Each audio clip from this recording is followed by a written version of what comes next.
Welcome back, Houston, to the Athletes United experience on Edge Radio Networks, where truth still matters. I'm your host, Big Mel, and to my immediate left is my very own blood, former Houston Rocket and global competitor turned entrepreneur, Mr. Lorenzo Johnson, whom I refer to affectionately as Big Sonny. Say hello to the fans, Big Sonny. Hello. We're going to have a great show today. We're always delighted to deliver our weekly podcast on this network and engage so many fans to tune in. Sonny, as you know, this show has always, since inception, lauded community activism, not just in the body politic, but social services as well, and human interests as well. And we promote that, we stand for that. And social caring, as you know, and your association with NBA and my association with NBA, has always been a part of an athlete's life, has always been something athletes are associated with. So, our first guest has founded an org that is focused on helping seniors navigate daily living. And I'm eager to hear her explain some of the various services they offer, but at a glance and at a minimum, they have registered impact in many parts of the senior community in the greater Houston area. So let's hear from her. Ladies and gentlemen, welcome to the Athletes United platform, the always colorful and visible founder and CEO of Friendly Faces Senior Care, Ms. Kiani James, ladies and gentlemen. Ms. Kiani James, thanks for joining us this morning, Ms. James. Thank you. So nice to join you guys. How y'all doing? We're doing great. And is it just coincidental or random that you seem to be everywhere at once? I mean, you're at gala gatherings, fundraisers, health expositions, you name it, and you're always so splendidly dressed and looking so marvelous. Is that the prerequisite to work at Friendly Faces? Yeah, you must like pink to work at Friendly Faces. Definitely. That's pretty obvious. Well, let us ask you a couple of questions here. Okay. Can you sort of give us your background and professional training in this area? How did you arrive at this? Yeah, my professional training is in the sales and entrepreneurial world. I had no idea that I would actually get into senior care. Now, in my sales career, I did work in healthcare, more in the clinical workers' compensation on the sales side. So that's how I got kind of introduced to working with doctors and operators. But really, how I got into senior care, I'd like to say I kind of fell into it. My mom was a part-time caregiver. She was doing it through an agency, and that's how I got introduced to it as a profession. But once I started doing it, it made a lot of sense for me to be in senior care because I had watched my mom take care of my grandma who lived with us for years. And then at that point, my father had been diagnosed with Alzheimer's and my mom was doing it all over again. So I just kind of fell into an industry that made a lot of sense for me to be in. Obviously it did. Obviously. Yeah. So does one need certain credentialing to head a service such as this? You said credentialing? Yes, ma'am. So in Texas, you must be licensed in order to do this as a business. It's not that case in every state. It is in Texas. Texas is heavily regulated and extremely strict. The caregivers themselves do not have to be licensed, although many of them are what's called certified nurse assistants. But for an agency and to make money doing this, you have to be licensed and registered with the state of Texas. So your business is incorporated and are a Texas Corp, as they will, huh? All right, great. Yes. Kiani, your business is also service-oriented, but is it very much so? Is it capital-intensive also? I mean, is this the kind of business that must be infused with cash weekly? You have a payroll and accounting, I'm sure. A very high payroll, extremely high payroll. Yes. But on the caregiver side, the caregivers pretty much, you bill for the services and the caregivers go. So when you run into needing a lot more capital, it's more so on the administrative side where you're not necessarily going to make sales from those efforts. So when I got started, I had little capital. because I did it on my own, no outside investors. Sure. So it actually took me a lot longer to grow because I did it on my own. Whereas if you were to come into this industry and buy like a franchise, they are very, very strict, and they insist that you have a quite large capital. Huh. How are you able to publicize your art? I mean, there's a lot of competing interests out there. There's a lot of people doing this kind of stuff. Somehow you made a breakthrough. It's so many competitors in this industry Yeah. on the private side, and that makes it hard because we don't rely on government assistance. So it's not Medicaid. It's people paying out of their pocket. A very niche Wow. mark, and a lot of people can't afford it, unfortunately, although it's a great service. So it's very, very highly competitive. Now, with my background being sales and marketing, that's just something that I love and just do natural. That gave me a competitive advantage, I would say, Yes. because I knew from having a career in sales since 2003, you have to stay relevant. You have to stay in front of people constantly. You Well, I mean, can't slack on that.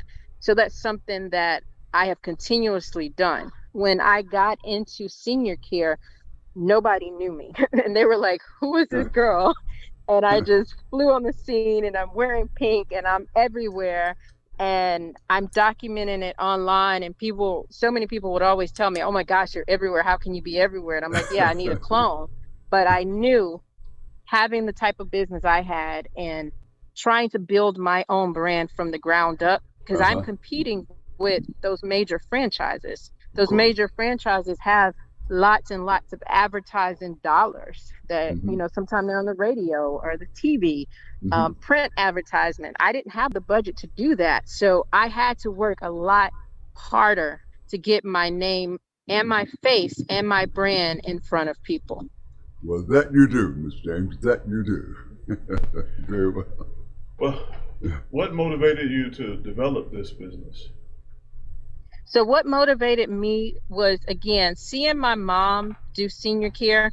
First, having just an interest in it as a business. I have always, since I was 8 years old, wanted to be an entrepreneur. And I graduated from the Wolf Center for Entrepreneurship at the University of Houston, which is actually the #1 program in the whole country. So I had a really good background in training and entrepreneurial efforts. But when I got out of college, I didn't know exactly what I wanted to do. I had a whole bunch of ideas. So when I learned about this as a profession, it made a lot of sense to me because I'm very passionate for the elderly. Uh-huh. I helped my mom to take care of my grandmother, who lived to be 91 and was able to stay in the home. So she never had to go into rehab. She never had to go into a nursing home, which is very, very rare.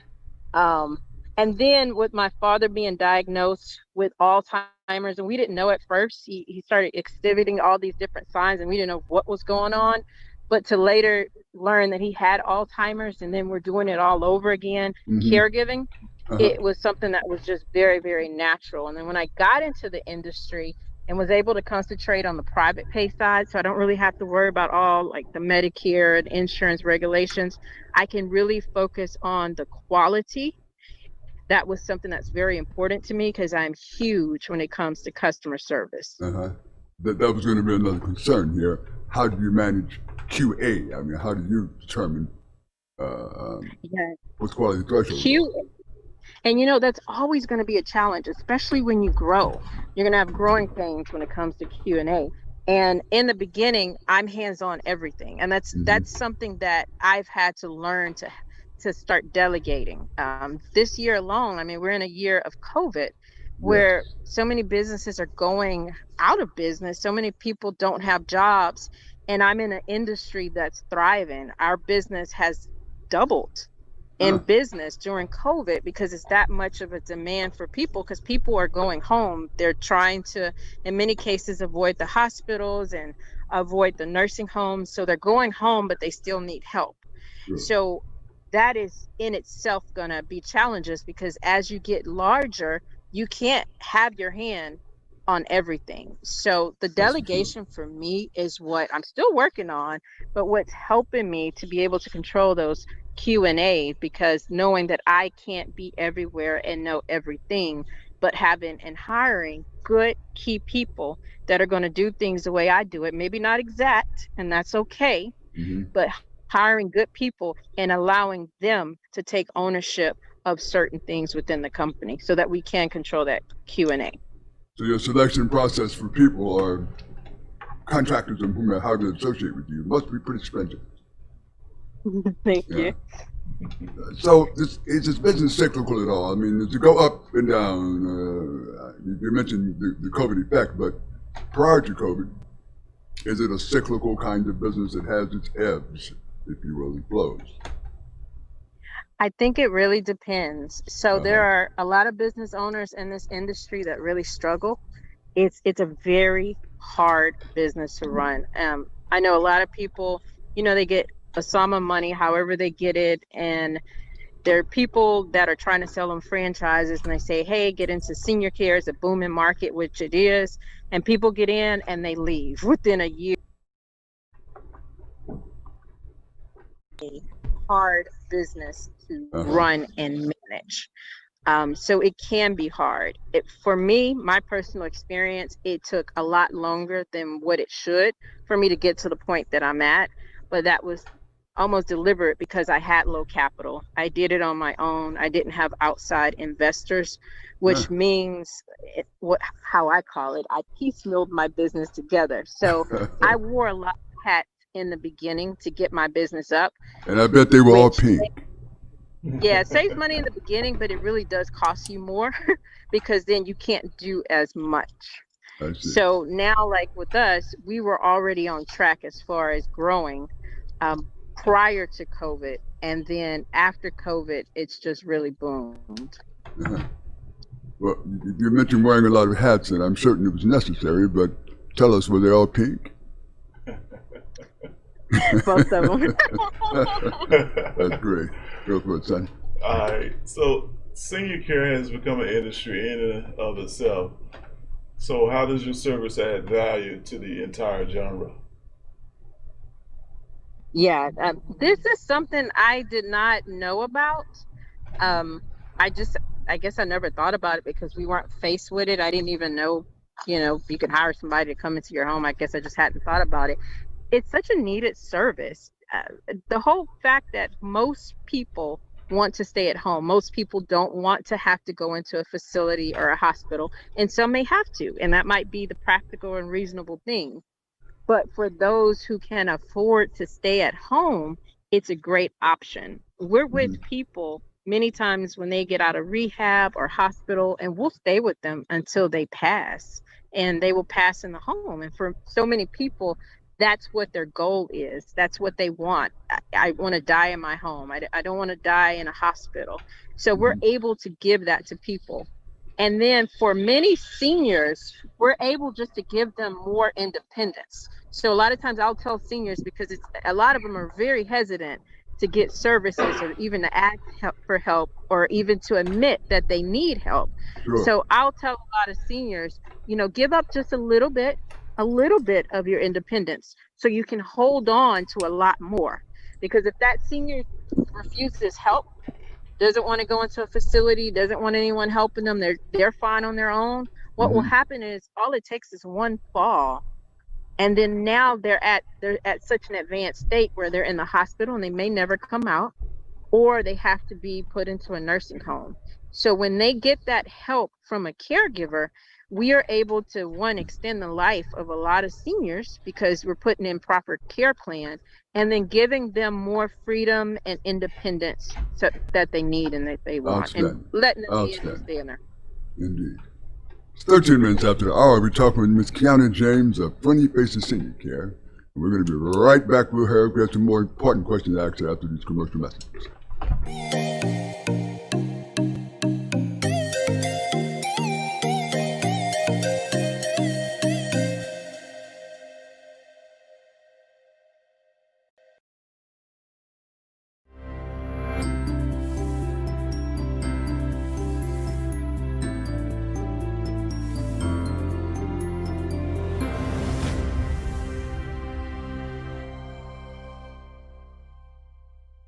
A retired Marine and former school teacher is spending his days on the road promoting unity. His platform is to erase race, and he's trying to do that by traveling the country, visiting 100 cities, spreading his message one conversation at a time. I was born and raised in Waller County, Texas, just northwest of Houston.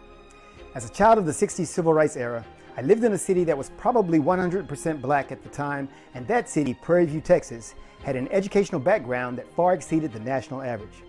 Because of this uncommon occurrence, I grew up lacking the sense of inferiority that many black people experience as a result of segregation and the remnants of the Jim Crow era. In Prairie View, the smartest and most able and capable people the children of that city saw daily were always black. After integration in 1969, I grew up with friends from a variety of ethnic backgrounds, and this continued to expand as I went to college, and my circle of deep relationships continued to grow with football teammates from various parts of Texas and the country, and then expanded even more after I joined the United States Marine Corps, where my relationships began to include foreign cultures and people with whom I never envisioned communicating. Today, after having visited and lived in the continents of Asia, Africa, and Europe, I am convinced that we are all far more alike than we could ever realize. Something has hindered that realization for others. Here in the United States of America, we have been plagued for hundreds of years with a concept called race. This concept would have us believe that we are fundamentally very different and our skin color makes us so. Though anthropology, sociology, and medical journals continually refute this, many Americans continue to harbor the erroneous beliefs associated with race. This is what I'm here to change. Hello, I am Carlin Charleston, the Executive Director of Erase Race. We are a 501c4 nonprofit organization designed to remove race from our society and unite people across all demographics and bring them into the novel reality that we are all quite differently the same. That phrase may sound contradictory in itself, but it really makes sense. Once we understand our common origins from whence we all originate, then it becomes much more interesting to see how differently we have evolved in our geographic regions as one people. Erase Race began the work of unifying our country when I embarked upon a 112-city tour last June. Driving the Unity van from coast to coast and from north to south, the thrill of visiting the 48 contiguous states and meeting people I would have never met otherwise was simply amazing. From Baton Rouge to Boston and from Philadelphia to Phoenix, I became more American every day as I met the people that make up this great country, and that is where I want to take you. This is city number 76. Shaking hands, visiting people and places, striving for unity as a human race. It has really been phenomenal. Number one, to travel the country and go to different places in our country and meet the people is what most Americans need to do. He said there have been surprising interactions, even poignant moments, stopping along sites of historic importance like the Liberty Bell and Harriet Tubman's home. He'll make his final stop in December, but his work will be far from done. Carlin's life is the American Unity Movement, and he's hopeful one day soon people truly won't be judged by the color of their skin, but by the content of their character. That's my vision, that we have people, and we can then respect people and live with people.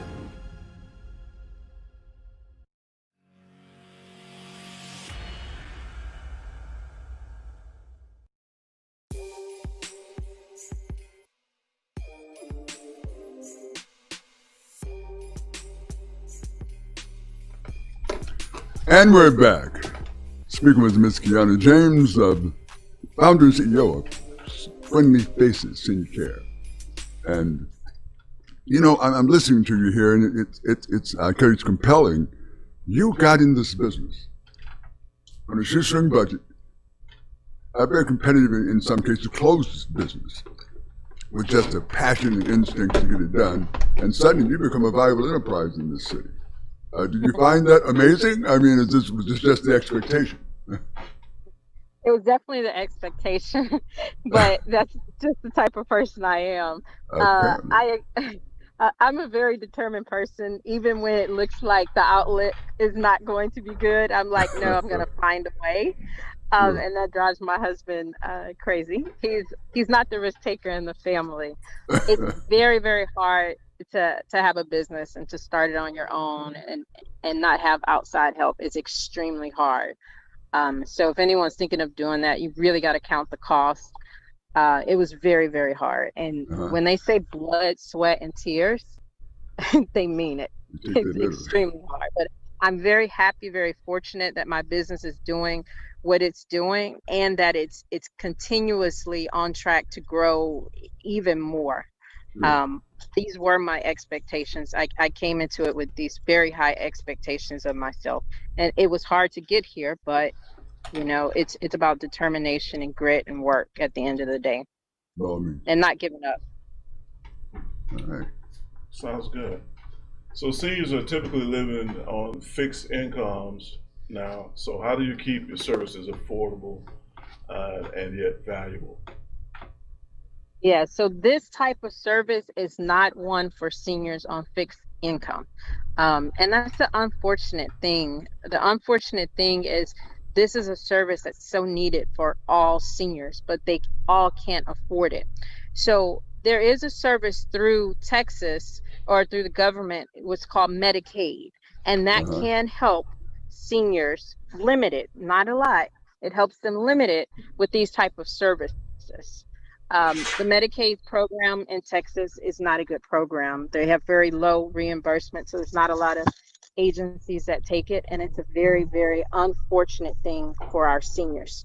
So, for example, a senior might need round-the-clock care. They might need someone with them round the clock. Well, to hire an agency like mine, it might cost them $15,000 a month or something. It's expensive. And if they are on a fixed income, there's no way they can afford that. So then their option is, okay, well, maybe I can get provider services through Medicaid. Well, Medicaid may give them 20 or 30 hours a week, and they need that in a day. So then what is their option? Their option is, well, now if I don't have friends or family to I can live with, then I have to go into a nursing home. And that's the sad and unfortunate part of this industry.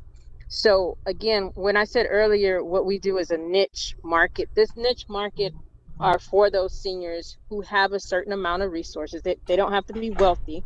Most seniors that utilize our services are utilizing like their retirement funds, things that they've saved up to retire on, and they may have a year or two left to live in many cases. And so they will utilize those funds because they've made a choice. I want to stay in my home versus having to go out into a facility. But most seniors, unfortunately, can't always make that decision, don't have those resources. And so that's a lesson also for us as the younger generation, really understanding the cost as you get older. This is one of the highest costs that you have to contend with. And most people do not know that. Most people think, well, I've got Medicare, I've got Social Security, I'm going to be taken care of. And they have no clue. We deal with families all the time, and they have no clue how much this costs until, okay, mom and dad is in the hospital. They need to come home. There's no one to take care of them. What are our options? And then it's this big, oh my goodness, type of reaction that's happening. So our generation, the younger generation, really needs to take this as a lesson and try to prepare for what's coming. And unfortunately, you don't get as much assistance from the government. So it is what it is. You know, if we all continue to live, to exist, eventually we all become senior citizens at some point, or quite elderly senior citizens. And this is just a stark reality we're continuing with, right? Yeah. Unless they're going to give more resources to the seniors, and that's not my department. But it's very sad. We get calls from seniors all the time that we wish we can help, and we can't because they don't have the resources. And then the options is for them to have to go into a home. And there's a lot of good, there's homes out there, and you want to do your research.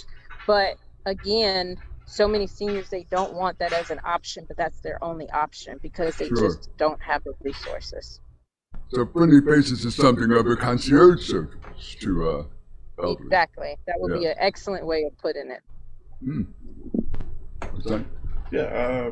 Before we run out of time, I got a few more questions. I'm not sure if we get to all of them, but I was doing a little research on you and found out that you're the founder of Doll Foundation. Is that correct? Yes. You mind telling us a little bit about that, how you came up with the name? Yeah, so the Doll Foundation provides resources for caregivers and for seniors. And the reason I thought of that is because of really the demographic of the workers that work with me, my caregivers.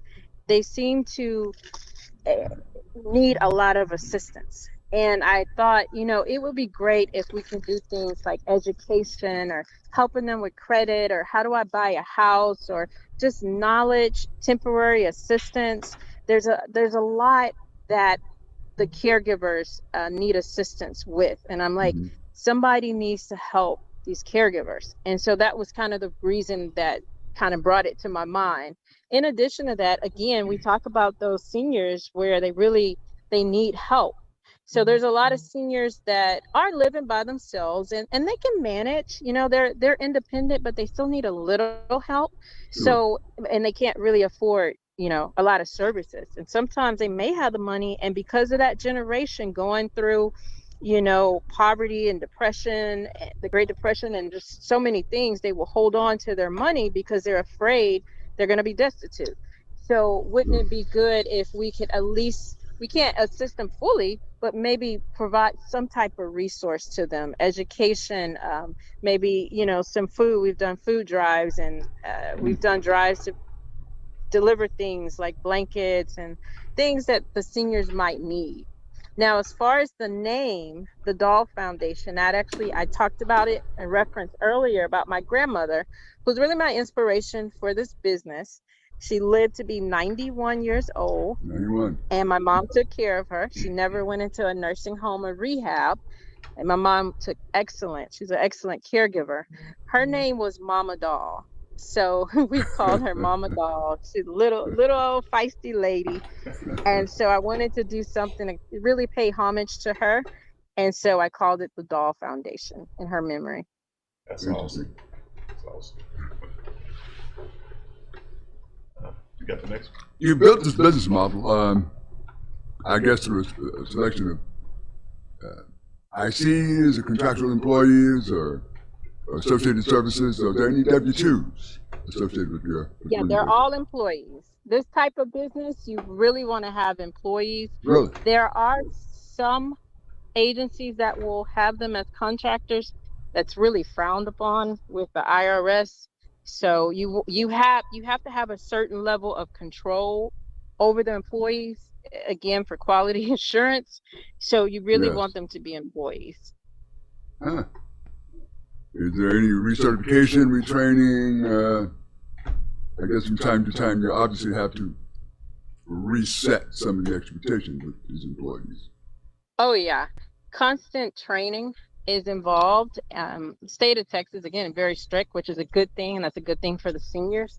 They have to do initial training. They have to be competent to be able to do the duties that are necessary. And then every year they have to take annual training on a list of different topics. The same way that myself and my administrative staff, we have to have a certain number of hours on an annual basis. And then we're required to keep up with what's going on, in the industry, in the market, so that we can provide the best service and take care of these seniors.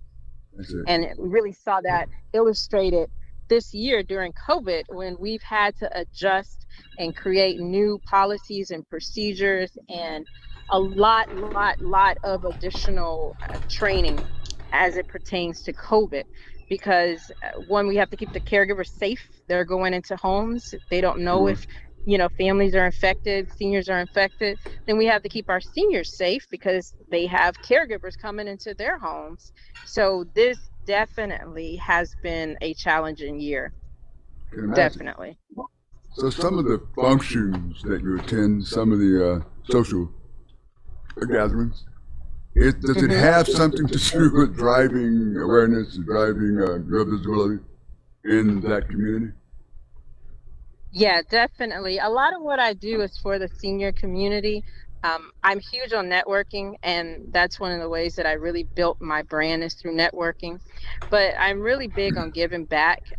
I love it, and so I get involved with a lot of philanthropic type of activities as well, for a number of different causes, some senior related and others related to, again, a number of different causes.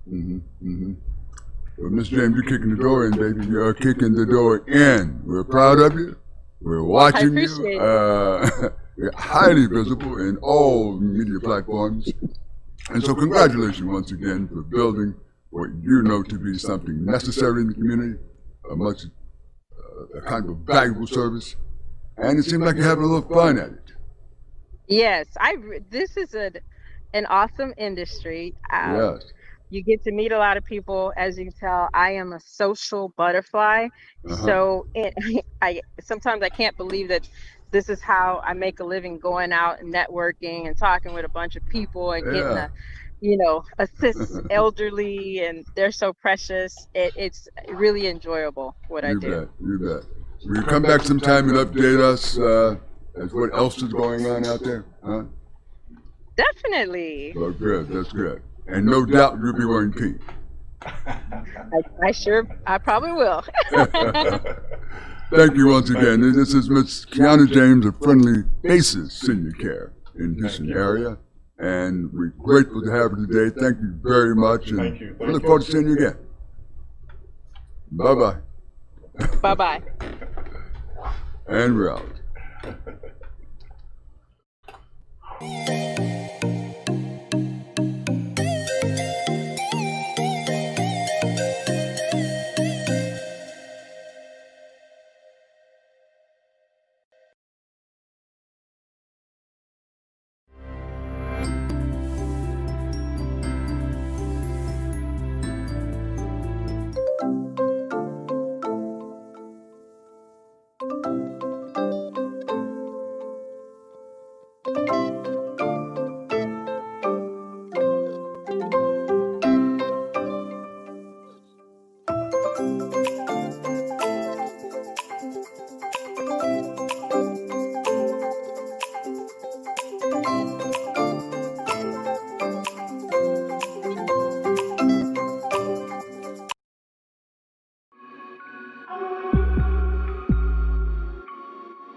Are you a small business owner concerned about the downturn in the economy? Top business leaders like Mattress Mac and Warren Buffett will tell you that now is the time to promote your business more than ever. People need your services. Your business needs an edge. Learn about special advertising packages for small businesses right here on Edge Radio. Find out more, give us a call at 281-744-0446. That's 281-744-0446. Edge, because truth still matters.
We work our whole lives to support our families. With one accident or illness, it can all be gone in an instant.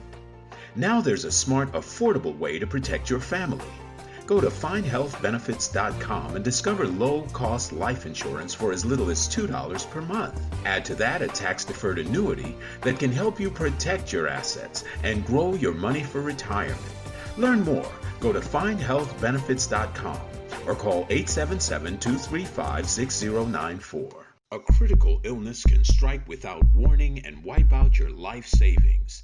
In fact, it's the #1 reason for bankruptcy. Find Health Benefits offers an affordable solution. Get up to $50,000 if you get cancer, stroke, or a heart attack, giving you the peace of mind to focus on getting better while the plan helps you to pay your bills and medical expenses. Learn more. Go to findhealthbenefits.com or call 877-235-6094. 66% of seniors spend more time shopping for cable TV than Medicare plans. Most say because it's just too confusing. Laws change every year. The wrong plan could cost you thousands and prevent you from seeing the doctors you want. Introducing FindHealthBenefits.com. Save time, save money, see specialists without referrals. Go to FindHealthBenefits.com or call 877-235-6094 for this informative brochure. Society is on the edge. Let's bring them back. Edge Radio, because truth still matters.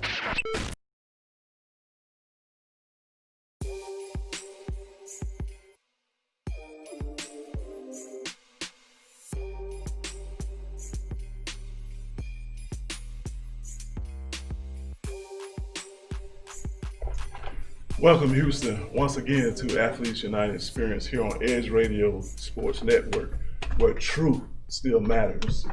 I'm your host, Big Sonny, today, and I'm joined by one of the most intriguing former professional athletes in the sports world, broadcasting world, our very own Dr. KJ. Say hello to the viewers today. Thank you. Hello, hello.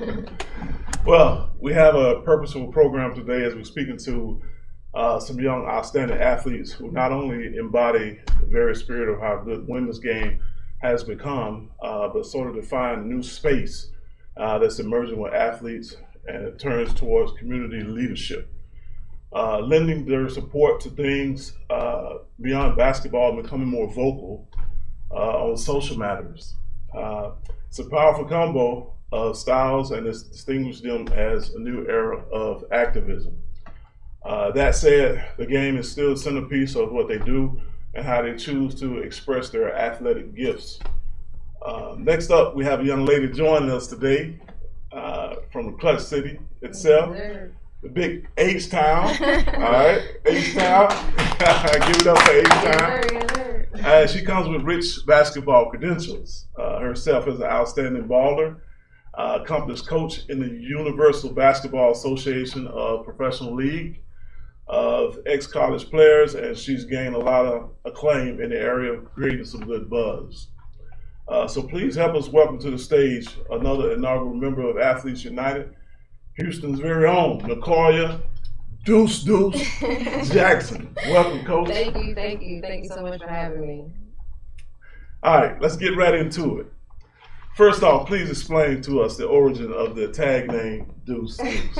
Well, it's actually a funny story. It came from a basketball number, for one. My original number was number 12. But, in high school, when you take pictures, you gotta have a uniform. And I've always been forgetful, so I left my uniform at home. So the extra one was number 22. And, me being the girl, I looked so good in the number, I just kept it. So, and then in college, it just stuck. Deuces, two, deuce, because I'm also a double on the floor, no cap. So it just kind of stuck after that. So there you go. I like that. You exude a lot of confidence with that. You said deuce, double. I mean, I like it. Double trouble. Yeah, I like that. I mean, first thing came to mind, she was like, "Hey, I got the wrong number. I don't have what I need, it was meant to but be. I'm gonna still rock it though." I like that. Well, confidence though. Yeah. Definitely elevated my game, because I had a rule.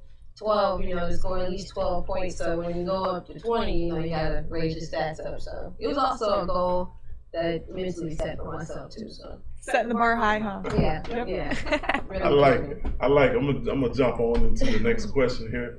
So, where did you compete in high school, and what went into the decision to attend college?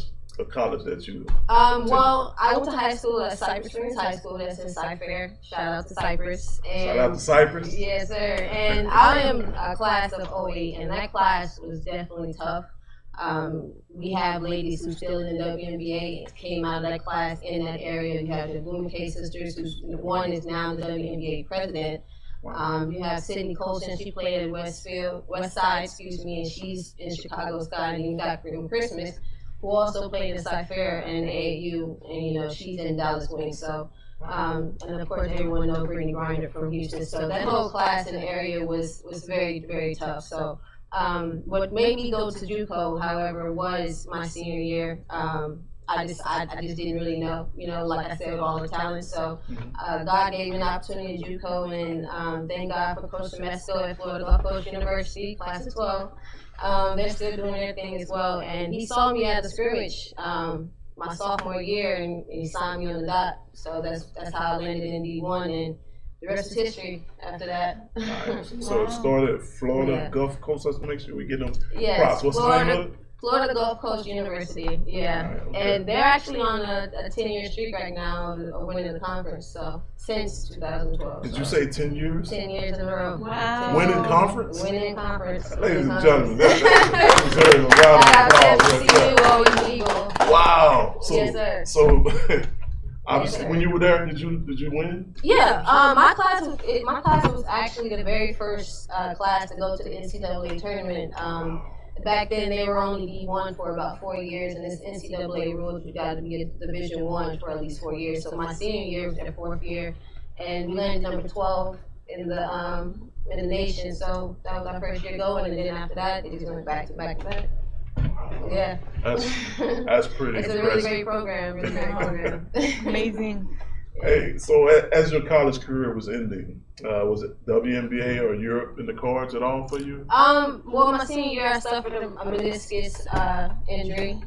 So again, I didn't know, you know, but God took me down to the coaching realm, which landed me in pro in New York and Boston. So I had my runs in the pro league and overseas and Mexico and stuff like that. Yeah. Awesome. Wow. I'll let you, Yeah, so I heard you say take all the questions. you tore your MCL, your meniscus, and I personally relate to that. I want to know, as an athlete, personally, what setbacks did you face? And I know you mentioned God. I know you're very much in your faith, so I want to know, you know, where you were at that point. God is definitely number one, because any athlete that's having a high year don't want to see an injury, especially a knee injury. That's like, to me, the worst injury you could have. But you know, you just got to stay focused and have that support system, because of course the scouts want to see a healthy body. You know, they don't want to hear injury. So some of them walk away and some of them stick around depending on the type of player. But definitely the support in God and everything that you push through is what helped. Amen, yeah. Yeah, it was led me to an alternate, you know, route. Thank God for all my trainers and 5-star camp, because it gives you second chances in order to be seen overseas and stuff. So. I think we can all agree that everything happens for a reason, and Indeed. God planted you right where you were, no matter the setbacks. You had that comeback, and that's all that matters, right? Yes, most definitely. I noticed you said 5-star camp. Yeah. Is that a camp that you attended, or? Yeah, so summer of 13 and 12, which is right after I graduated, I was counselor and a trainer at 5-star basketball camp. It was a really good camp. LeBron James went to this camp, Carter Williams. It's really big on the East Coast. He went to this camp. And that really taught me, you know, to never give up, you know, because you had certain NBA players who was a rookie at that time, or, you know, the second year at that time, counselors in this camp and giving back to kids, you know. So it really taught me that it's really all about the passion. You know, as long as you keep that passion and you keep your head forward, you know, you can accomplish anything. That's awesome. Amen. Yeah. That's awesome. Doc, you got another question? Yeah. I'm curious, you know, as personally an athlete myself, I'm a pro athlete. Throughout your high school, college, did you feel you lacked any social networking, social interactions? Did you feel like you were more so focused on your passion, basketball, Well, sport? as an athlete, it's really into one, and that's what led me to really start my nonprofit, is to really teach young athletes that your social media nowadays is really big. Back when I was in college, social media had just came around. We didn't really have every resource that we have now in the media, but social is really nice because you need fans to come to your games. You need people to really support you in college. So it gives you a chance to be social, in between classes. People get to really interact with you, get to be personal with you, and they feel like they know you, So when you do get to that next level, you already have a home base, where your school is at. I think any pro athlete will tell you they love their school. They'll go to an alumni event, hands down. So you have time to be social, and then also, depending on the program, they set up events for you to meet your fans and meet the students and stuff like that. So. Wow, yeah. I want to know, how young were you when you first remember picking up a basketball? Oh, man. Tell us that story. Not to put my age out there, but no. Honestly, I was 5 years old, and basketball wasn't really an interest to me until I was in 8th grade. But I picked it up at 5. To me, it wasn't basketball. It was just time with my dad. You know what I'm saying? He would always have a goal in the back. My grandma had a diner, and he would always shoot hoops in the back when he should be taking the trash out, or something like that. So it was really a keep away game for me, and that's what really got me into it once I got older. To really understand what I was doing at a young age. So your pops got you into it. Yeah. My dad. Shout out to pops. Right. That's awesome. So I guess I'll jump to the next question. So now, according to your background, you sometimes function as a player coach. Tell us about that. Yeah, I've been coaching for 7 years, all levels, high school, college, pro, and to me, it really connects you with the players. Like I stated earlier, this generation is definitely different from when I grew up. Normally, a coach will tell you something and you do it. Nowadays, it's like if the coach doesn't, they feel like if the coach can't beat me, I'm not listening to you. So I just feel like, well, let me get out here and show you that I'm still old and you should be pushing yourself harder. So to me, it teaches effort without me having to speak it. That's awesome. That's awesome. Well, I guess it's about time for us to. We got 3 more minutes. Okay. All right. You got one more question before we go on the break? We got time for one more. Anything else you want to tell us? Where you came from, who you are, any advice to any basketball, wannabe basketball player? Well, what led me back home, actually, like I spoke of Uplift National, I started a nonprofit for me to actually give back the knowledge of my experience and to really shed a light on other athletes that's taking other paths like I have to give the youth knowledge, because one thing that you need going after your dreams as an athlete and in the sports industry is the knowledge, of who to connect to, what school is good for you, what route is good for you. So that's what led me back here and helped me start these leagues and women's leagues and men's leagues. So I can really just help my city out and really teach young athletes, to never give up and to always research. I love that. I love that. So you're taking basically what you've learned throughout these years as a basketball player, and you are helping other people. Right. Showing them that, everything doesn't have to go one way. Even if it doesn't go that way, you can still push through another way. I love that. My next question, can you explain to our viewers what the UBA is and how it fits into the genre of sports? Well, the WUBA is exactly what I just said. It's another way. You have former WNBA players who are in this league on the other side, and it just really shows that there's still eyes and there's still a chance for you to go out there and show people what you really have. The WNBA is live. It's in California. To me, it's really the D League to the WNBA. Like I stated, you have former WNBA players in there, and the competition is really high.